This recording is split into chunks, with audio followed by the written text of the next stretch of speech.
But we have the pharma sector that we want to put the focus on. Aditya Khemka is fund manager at InCred Healthcare Portfolio-PMS. He's joining us right now to take some questions. Before I get a pharma, Aditya, good morning. Thanks very much, Prashant, this side. I just want to get a quick word in on hospitals, something we've discussed in the past as well. It gave you an opportunity, didn't it? Gave all of us an opportunity with that correction. Maybe that opportunity is still there, but stocks have come up nicely. Looking at Narayana, Max, and a few others as well. From the recent lows after the the court coming in and saying, telling the center to standardize procedure rates, etc. There's no resolution, but it's kind of pushed onto the back burner now, and business fundamentals are back in focus. Just wanted your thoughts there, and what's your pick?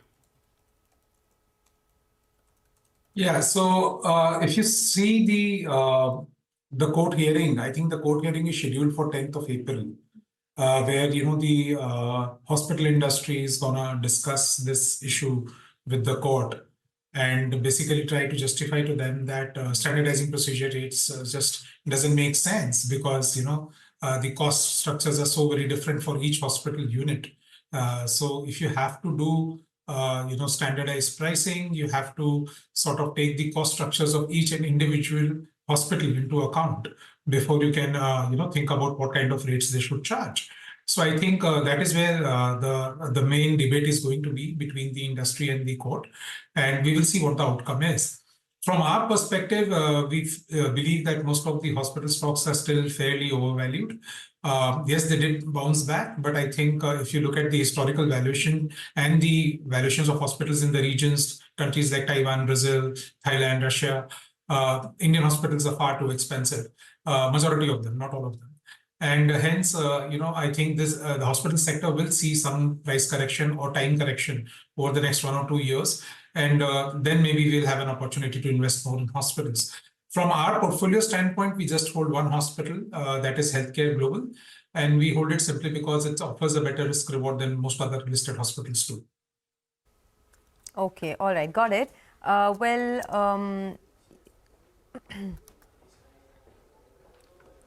Okay, so that's the view on hospitals as things right. By the way, your pick in the space is which one, Aditya?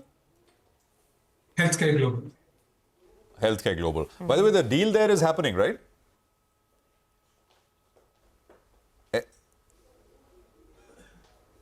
Aditya? Yeah. So is it your call predicated on the deal? Not really. It is a profitable hospital chain. It's a hospital chain that has generated free cash flow for the last decade, every year for the last. And I think it is undervalued. So if the deal happens, we'll probably get a price uptake, which will be a cherry on the cake. And do you think one of the by the way, we've had our hospitals come on the show and we've asked them whether they're interested. Obviously, no one really committed to an answer one way or the other. But do you think this will go to one of the sort of listed entities? Any thoughts at all? So look, it will make a lot of sense for one of the listed entities to buy hospitals, oncology being a space where most of the listed entities have struggled to build a sizable presence and where most of them want to build a sizable presence. Hence, it will just make sense for one of the listed entities to pick it up. But again, it totally depends on how negotiations go, how due diligence goes, and what kind of valuations they are willing to offer, and what kind of valuations the exiting PE firm is willing to accept. I wanted your thoughts on diagnostics, because the one thing that is working in the diagnostics company's favor is valuations, right? Compared to historic valuations, the stocks are trading at very cheap valuations right now. Do you think a case can be built for buying some of these companies? No, absolutely. I think one of the pockets of healthcare where we are most bullish is diagnostics. The simple reason being that the stocks are fairly below their historical averages in terms of valuations, BTV, EBITDA, PE multiples.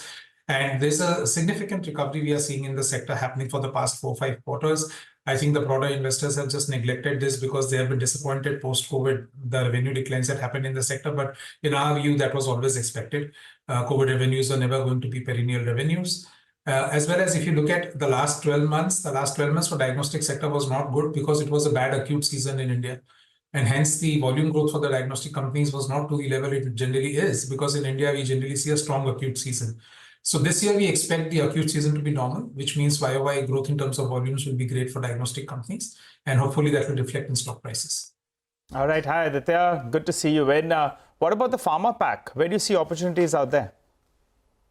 So within the pharma pack, unbranded generics, which is your US, European business, generic business, we don't have a very bullish stance.